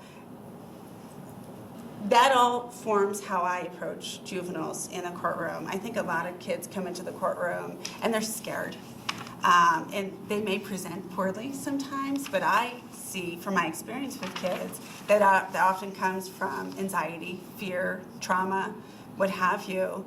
And so I think it's really important to slow the process down and make sure that they understand what's going on. Oftentimes I see that juveniles may have a conflict with their family members, or there may be a conflicted position. And so I think the court's role is really important there to make sure that the juvenile's interests are protected. In that situation, we had a situation the other day where the father and son had a clear conflict. And I ultimately appointed an attorney to represent the child because I was very concerned about the father saying he needs to plead guilty and move forward and take his lickings, basically, and that's not what the kid wanted. And so I think the court's role with juveniles is to understand where they're coming from, to hear them, to listen to them, to make sure that whatever is happening is in their best interest, whether the adults have a conflict in their life or not. And also, I also look at evidence-based sentencing, not only for juveniles but adults as well, and that's really looking at the risk level, the need level, and responsivity to treatment are the kind of three primary factors in evidence-based sentencing. Some of the kids that come in are pretty low risk. They maybe came in on a possession of tobacco case, which I love that we're getting those cases because I keep seeing this, massive nationwide epidemic on vaping, and I'm like, what are we doing about it, right? That's what we need to be doing. So I was actually almost sadly excited when I saw this case because I'm great, we're addressing this. But some of those kids are very low-level kids, and they don't need to be in the system. I think there's so many amazing diversion programs for very low-risk juvenile offenders, and those should be utilized and must be utilized because I think that's entirely appropriate. There's been one or two cases that I've seen where I've asked for an evaluation at the link because I've had great concerns about a number of police contacts, maybe not tickets or summonses for children, but numerous police contacts, and that's led to my concern of what else is going on here. But I think that I've only seen that or requested an evaluation twice. Because like I said, most of the kids who are coming into contact with the court are very low-risk offenders. So I think that the response to that should be low risk as well. I think a lot of the research recently that we've seen is that it's incredibly damaging to put a child who's low risk, low need with a higher need population. It can have great long-term consequences. So I love utilizing diversion programs for those low-risk kids, and I think it's appropriate. Thank you. So I'm Marcy Whitman, I'm in Ward 3. Nice to meet you. Nice to meet you. And so just a question, I know in your relief, Judge, you probably experienced this and here in the city, but just with regards to code enforcement and our nuisance abatement, just kind of your philosophy in handling those cases, knowing that it's kind of a pain point for our residents and making sure that we're addressing as council code enforcement and enforcement. Sure. So it's really fun for me because it's a new thing. I don't see it that often. As I said, I've also been a relief judge in Lakewood and Golden, and I don't see those cases as often as I do here. And I think different cities approach things different ways. I actually love it. I love how you guys approach it. I think it's very proactive, and I think when I see cases come in, they've clearly been given numerous chances to get things cleared up, taken care of, addressed, what have you. When I went along on the ride-along with Officer McNeely, he explained some of the things that we're seeing, and he showed me some. It sounds like there's a couple of hot-button houses in the city that might have some recurring concerns. And you as a city and me being part of that city have an obligation to make sure that it's a great place to live for everybody.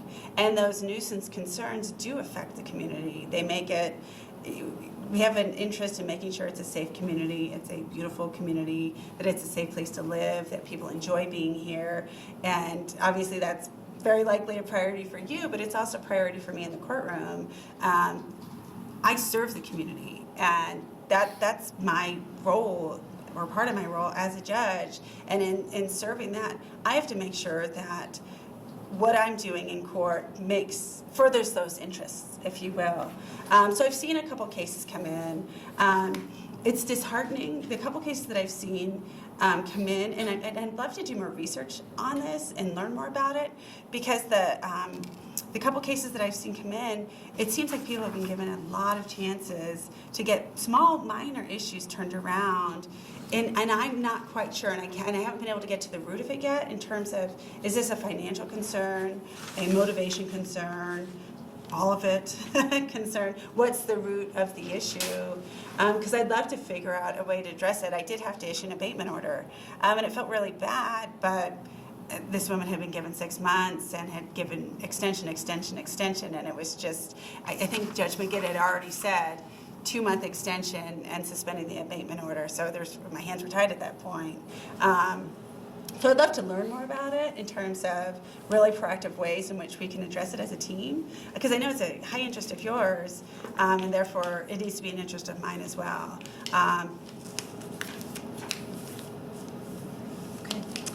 So my question is, why should we appoint you as our municipal judge? And if we would appoint you, what would you do to become a member of our Northglenn community? Okay, so I'll start with the why. I think it's a really good fit for me and for the city. And I'm, as I said, I'm so grateful to have had the opportunity over the past 2 months to work here, because it's given me the opportunity to learn more about the community, learn more about the court system, work with the court staff, with the municipal prosecutor, and I feel like we're a really good fit together. We work really well together. Another reason why me is I can hit the ground running. I've been working as a municipal court judge for 3 years in a relief position. A positive that I bring to the table is that I've worked in 3 different cities now, and so I can bring ideas. I'm an idea stealer, sometimes I say, that I can bring ideas on things that I've seen work really well in other cities, and share those ideas and bring them to here, and say maybe we can implement this, maybe it won't work here. But I have that kind of wealth and breadth of knowledge. I'm very active in the Colorado Municipal Judges Association. I attend the conferences every 2 years. I'm in that strategic planning committee and in the legislative subcommittee, and so I have my ear to the ground on what's going on, both nationally and locally, in terms of what are we seeing in the municipal courts and how can we strengthen what we're already doing. Me personally, I have a lot of energy and excitement about the position. I love the role. I love the city. It's a fun city to be in. It's the most amazing courthouse. It's so beautiful. I know. I'm like, oh my gosh. No, say, you know, my favorite thing about it is that the views on either side. It's just like this gorgeous courthouse. And so every day when I walk in, I feel very blessed to be there. So I think my energy, my excitement, my passion for the job, my commitment to the job, I think it's important to note that, you know, court's obviously only 2 days a week, but I have an open schedule, and I'm committed to being here as often as needed. I love doing community involvement. I was very lucky to be able to go with some officers to the Mallet Drive Elementary, and that's so fun for me. That's a lot of what I did when I was a DA, and I hope to continue doing things like that. I like being a part of the community. I think that's really important. There's a lot of exciting things going on in this community. It's our 50th anniversary, you know, and I saw that there's a food truck celebration this weekend. And so my hope, if I were appointed in this position, that I would be able to attend events like that. And really, I think that's your role. That's part of being part of the community, is going to the events, being present, showing your face, diving in, you know, and sharing that energy and excitement with the community. Good answer. You have answered everything. I just am struggling, you know, and even in the last answer, you answered what I was going to ask you, which was about your flexibility for your schedule, because you have this high energy and you are involved with everything. How is that going to impact the caseload, if it does impact it at all, one way or the other? So. The caseload, I mean, we have court. I've blocked every Tuesday and Thursday out, and as I said, I've been doing this for 2 months, and it's really, really worked tremendously well with my schedule, which is really nice. My kids are both in middle school now, so they are at this age where they can be home alone for a couple hours, and we've got great babysitters to get them to things. So it's really worked awesomely with my family, which I was a little bit nervous about, to be honest, but you know, I've had the opportunity to try it out. I'm like, oh my gosh, this is going to work, and that's so cool. But as I said, this would be my only position. Here and there, I do relief work in Lakewood, you know, just because I've made a commitment to them. But like I said, if I'm not available to them, I'm not available, and this would be my priority. We had a circumstance the other day where I had to leave work, I think, by the end of the day. It was a Thursday, and it was a heavy docket, and so I wasn't finished with my paperwork on Thursday by 5, and I had a meeting down in Golden at 6. And so I just came back on Friday, and I came in and I finished up the paperwork, and that's what I see my role is it's not just a Tuesday, Thursday position.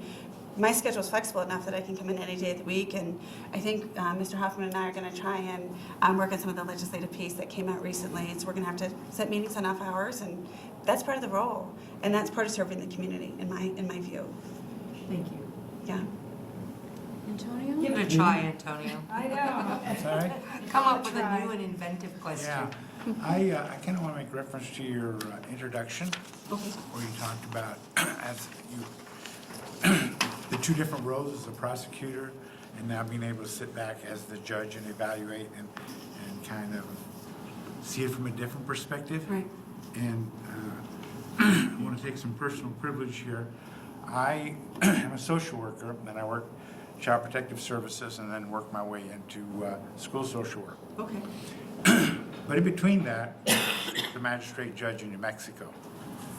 And I really believe, when you spoke about that, it just brought it up into my brain, and I really believe I did my best social work from the bench. So that's my point of personal privilege.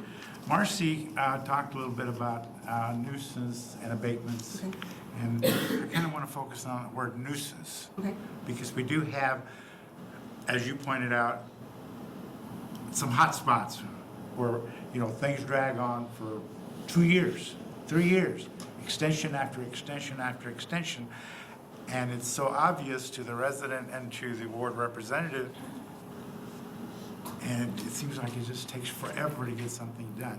So could you speak a little bit to how you might address that if you haven't already? Sure. So as I said, I've only seen 2 cases in court, so I've got a limited familiarity with that.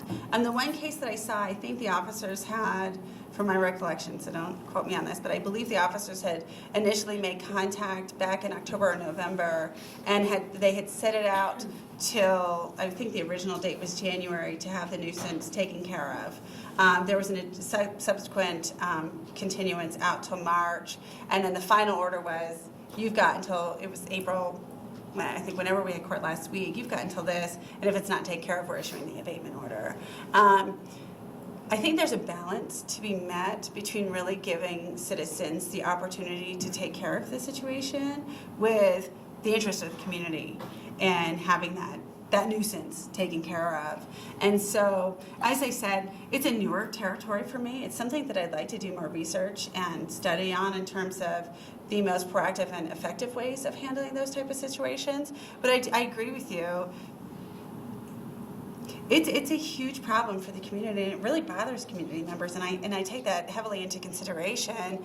But I also need to be responsive and respective of that one community member who maybe doesn't have the financial means to take care of it, or maybe there's mental health concerns going on that they don't have the capacity to take care of it. And like I said, getting down to the root of what is the root cause here? What is driving this? And if it's just pure apatheticness, then we can move forward in a more efficient manner. But if there's a financial concern or a mental health concern, maybe we address that first. And so it's trying to find that balance and hopefully being able to dig deeper into finding that root cause. I hope that answers your question. Okay, sorry. I'm not sure if I answered your question. Well, it's just that, as ward representatives, we have constituents who address a problem, and of course we refer to the city manager, and staff goes out, and then they get cited, and then they get before you, and then the cycle begins again, and then the cycle begins again, and it's like, enough is enough. Right. If you need some help, call me. I'll go help you fix your fence. Yeah, I feel that. Because the case that I saw was it was like one wall in a house needed to be painted. And I was like, can I come over and just take care of it? Because this has been going on for 6 months. Like, sign me up. I mean, it was surprising to me. And I was wondering, is there something more going on here that I'm not finding?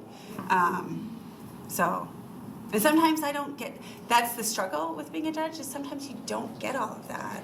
And I can ask, but I can't force a person to tell me what's going on. And so it's trying to be responsible and appropriate in that respect too. So,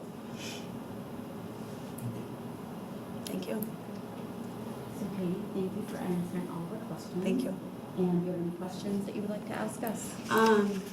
I know that you'll be in court or some of you will be in court on Thursday, so that'll be great. And then what does the rest of the process look like? We will have a decision to you prior to the end of May. Okay. So you will know soon. Okay. And then at the end of May, and then if I'm not selected, which would be, I'm hoping that's not the case, but would you want me to train? I'm just looking in terms of calendar-wise. Would you want me to help train the newer person? I would, I would expect that, and I think that's only fair. I did that with Judge McGidd. I shadowed her for several times. I think 4 court sessions just to learn the role, the paperwork, the computer system, all of that. So I'm happy to do that. Absolutely. Yeah. Okay. But hopefully we don't. So, well, thank you for coming tonight. Thank you so much. Answering all of our questions. It's been great. Thank we you. get to know you a little bit better. Thank you very much. Sorry. Thank you. You too. We'll see you on Thursday. All right. Yeah. Stay safe out there. Thank you. You too. It's getting snowy now. Yes. Okay. Have a good evening. Thank you. Thank you. I know. I'm so excited. But we only did the front, we didn't do the back. And I was bitching at Joe. Get out there and do the background, dude. Okay, everybody, I would like to adjourn our city council special meeting to enter into executive session pursuant to Section 4.5 Parent B of the City of Northglenn Home Rule Charter for the review of applications for any appointed position. Interviews and appointments shall be conducted at an open meeting, and Section 4.5 Parent G of the City of Northglenn Home Rule Charter for negotiations concerning the purchase, okay, I need a breath, purchase, sale, lease, or other acquisition of real or personal property or interest therein, or concerning any contracts except those required to be the subject of competitive bidding. Second. Second, all in favor? Aye. Okay, we'll take a short break until Olivier breaks down. Awesome.